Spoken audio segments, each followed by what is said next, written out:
Olha, para milhões de brasileiros a palavra concurso é quase mágica, né? É o sonho da estabilidade de uma carreira e passar, nossa, é aquele momento de euforia total, o auge de anos de estudo, de sacrifício. Mas e depois que a festa acaba? E quando o nome sai lá publicado? A verdade é que, para muita gente, a aprovação não é a linha de chegada, é só o começo de uma outra prova, a prova final. É isso aí.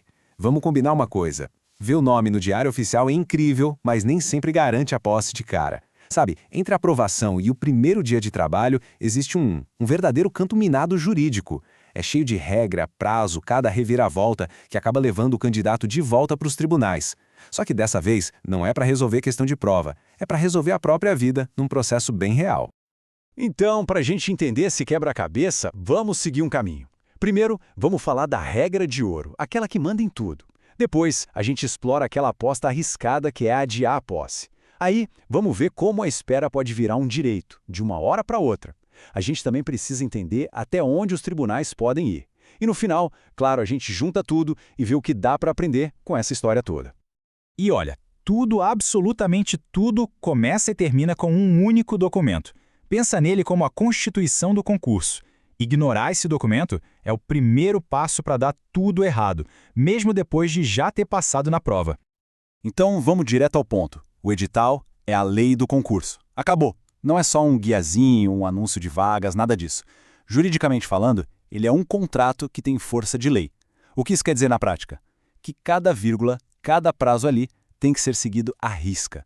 E isso vale tanto para a administração pública quanto para os candidatos. Ninguém, absolutamente ninguém, está acima do edital. E para entender bem esse poder de duas caras do edital, olha só esses dois casos. No primeiro, uma candidata foi chamada para entregar o diploma antes da data da posse. Isso não estava previsto. O que o tribunal fez? Barrou a exigência. Falou, opa, a regra do edital é clara, documento é na posse. Ponto para ela, ela venceu. Agora, o outro lado da moeda. Uma candidata foi eliminada porque não fez a nota mínima em raciocínio lógico, mesmo tendo ido bem no geral. Ela foi para a justiça, mas o tribunal foi firme. A regra do edital era nota mínima por matéria. Fim de papo. Ela perdeu. Viu só? O edital protege e pune, com a mesma força. Agora vamos entrar numa das situações talvez mais angustiantes que um aprovado pode viver. Imagina a cena. A pessoa passa, é chamada, mas por algum motivo pessoal, sei lá, está terminando um curso, está num outro emprego, uma viagem marcada, não pode assumir o cargo naquele momento. E aí, o que fazer? Muita gente pensa numa saída que parece fácil, mas que na verdade é uma aposta gigantesca. A tentação é enorme, né? Pedir para ser reclassificado. Basicamente, ir lá para o fim da lista de aprovados e ficar esperando uma nova chamada. Parece a jogada de mestre para não perder a vaga, né? Pois é, mas cuidado, a realidade jurídica pode ser bem mais dura.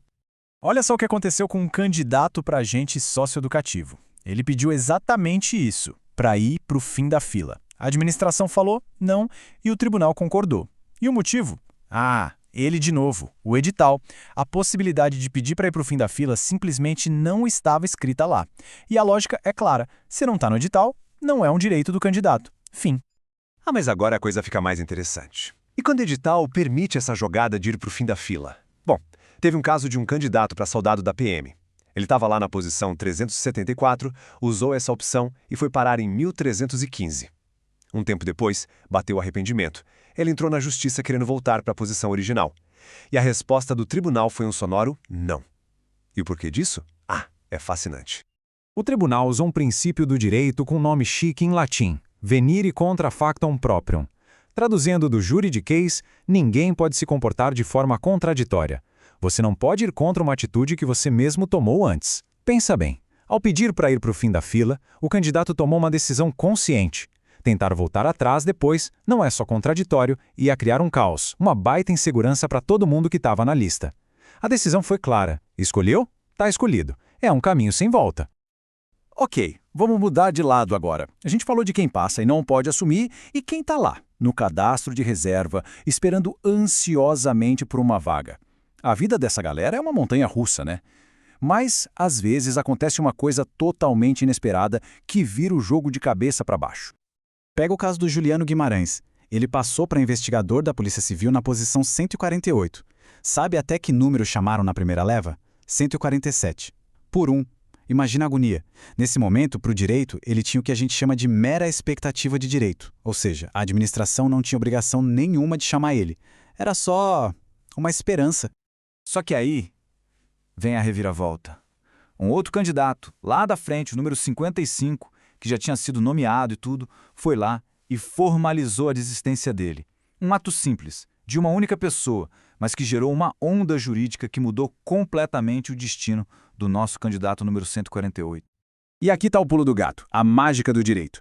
A decisão do tribunal foi clara. A desistência daquele cara transformou a mera expectativa do Juliano em um direito subjetivo à nomeação. Por quê? A lógica é simples. Quando a administração nomeou o candidato 55, ela basicamente disse em voz alta: eu preciso preencher essa vaga. Quando o cara desistiu, a vaga continuou aberta e a necessidade continuou existindo. Logo, aquele lugar, por direito, passou a ser do próximo da fila. A esperança virou um direito concreto. Beleza, então a gente já viu a justiça defendendo o edital, garantindo direitos, mas é super importante entender que o poder dos juízes também tem um limite bem claro, especialmente quando o assunto é entrar no mérito das questões da prova. A regra geral é a seguinte: o judiciário é o árbitro do jogo. Ele está ali para garantir que todo mundo siga as regras que estão no edital. Mas ele não entra em campo para apitar se uma questão foi bem feita ou se a resposta de alguém merecia mais nota. Essa parte do jogo é com a banca examinadora. Se liga nesse caso aqui. Uma candidata foi para a justiça pedir para anular uma questão de português, uma daquelas sobre o uso de hífen. Ela chegou com um laudo técnico, tudo detalhado, dizendo que a questão era ambígua, que não tinha resposta certa com as novas regras. Parecia um argumento super forte, né?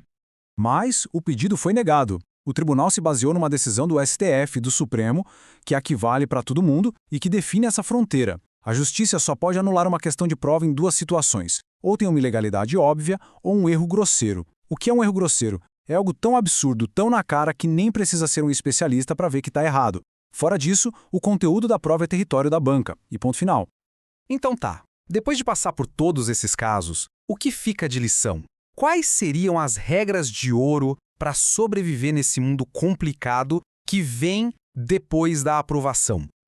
Vamos lá, resumindo. Primeira lição: o edital é tudo, é um mapa da mina. Tem que conhecer ele de cabo a rabo. Segunda, qualquer coisa que for pedida e que não estiver no edital é um tiro no escuro, com pouquíssima chance de dar certo. Terceira, a escolha de ir para o fim da fila é praticamente um caminho sem volta. É para pensar 1 milhão de vezes antes. Quarta, a desistência de outro candidato pode ser a sua grande chance. Pode transformar sua expectativa em direito. Fique de olho. E por fim, a quinta lição: a justiça não vai corrigir a prova de novo. Ela é a fiscal das regras, não uma segunda banca examinadora. E tudo isso leva a gente a uma reflexão final, né? O sistema de concursos é todo baseado em regras super rígidas para, em tese, garantir que seja justo para todo mundo. Mas quando a gente vê tantos aprovados tendo que ir para a briga na justiça, lutando contra as próprias regras, fica a pergunta: será que o sistema está funcionando do jeito que deveria? Ou será que essa complexidade toda acabou criando uma barreira nova, uma prova final que não está escrita em lugar nenhum e que testa não só o conhecimento, mas a capacidade da pessoa de sobreviver à própria burocracia do processo? É uma boa pergunta para a gente pensar a respeito.